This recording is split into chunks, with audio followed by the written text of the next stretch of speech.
My name is Sheriff Samuel E. Roberts of the little town of Sisters, Oregon.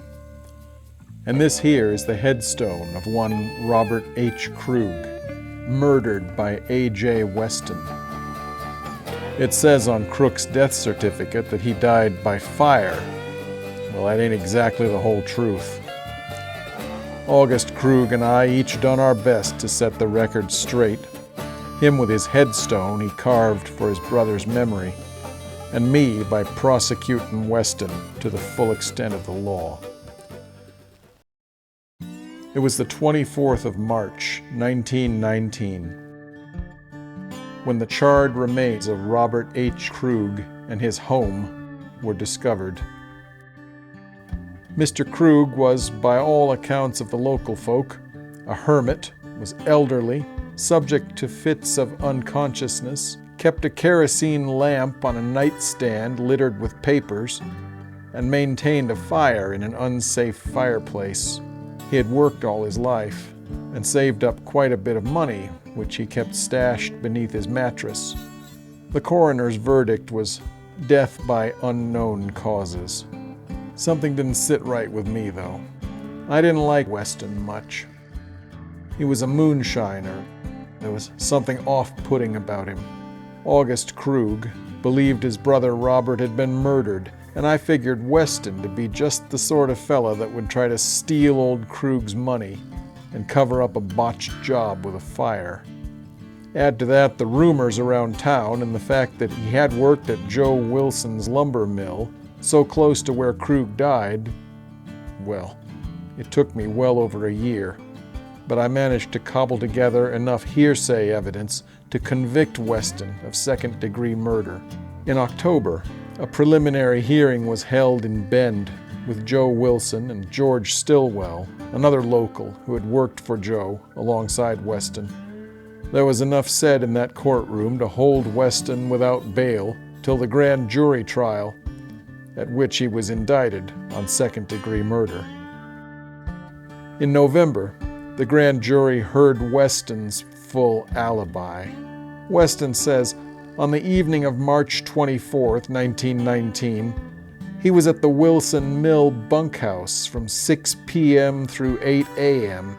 after spending the day working in the woods with George Stillwell. Mrs. Combs, who since the accident had been widowed and coincidentally remarried to AJ Weston, had joined him and Stillwell for dinner that night. The next morning he took a bucket to the Krug ranch to get some eggs and saw the fire. He went to the Bentone ranch to report the fire to Nettie Cobb, the sister's telephone operator, asking her to notify authorities. I thought this was a flimsy alibi at best. The next day, the jury returned a verdict of guilty. Weston was sentenced to life in prison and appealed to the Supreme Court. Weston went to prison on November 28, 1920, and I thought my job was done. But another year went by, and in September of 1921, George Stillwell confessed he'd been at the cabin with Weston that night, but says he didn't do the deed himself. Due to this new information, the trial was reopened. In April of 1922, the second trial began. George Stillwell states he was there when Weston murdered Krug. Stillwell says it began as a shakedown for his hidden money, but got out of hand. The fire was intentionally set to hide the fact that Krug had been knocked on the head with a stick of wood, tied up, and then choked. The jury returned a guilty verdict. Judge Timothy Duffy declared this to be one of the most atrocious cases in the history of Central Oregon. Again, I thought my duty done. However, on appeal, the state Supreme Court reversed the case again due to the introduction of hearsay evidence. The third and final trial began in May of 1924. The papers took a shine to Weston, noting that he appeared cool and suave. Joe Wilson's testimony was that Weston confessed to him, keen to free his mind, "Kinda working on you, Jack?" he asked. Weston replied that his conscience was troubling him no more than if he had killed a coyote. On May 29th, the guilty verdict with life imprisonment was returned after 3 hours' deliberation. Prosecutor H. Armand said, "If you believe Weston, you must believe that practically every witness who has testified for the state is a liar." Mrs. Weston was never called to corroborate the alibi that she was with him that evening.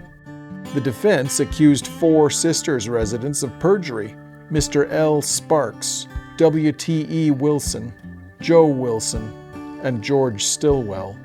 Finally, I thought we had seen the end of it. Weston was in the Salem Penitentiary, serving his life sentence. And I thought we'd seen justice for poor old Mr. Krug.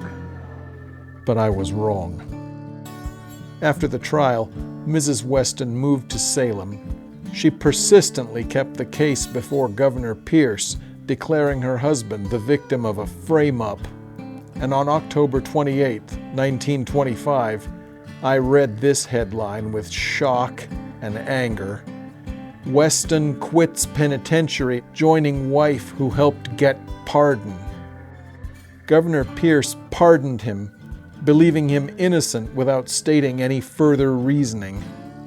In the end, AJ Weston was never held accountable, and the citizens of Sisters remained mystified.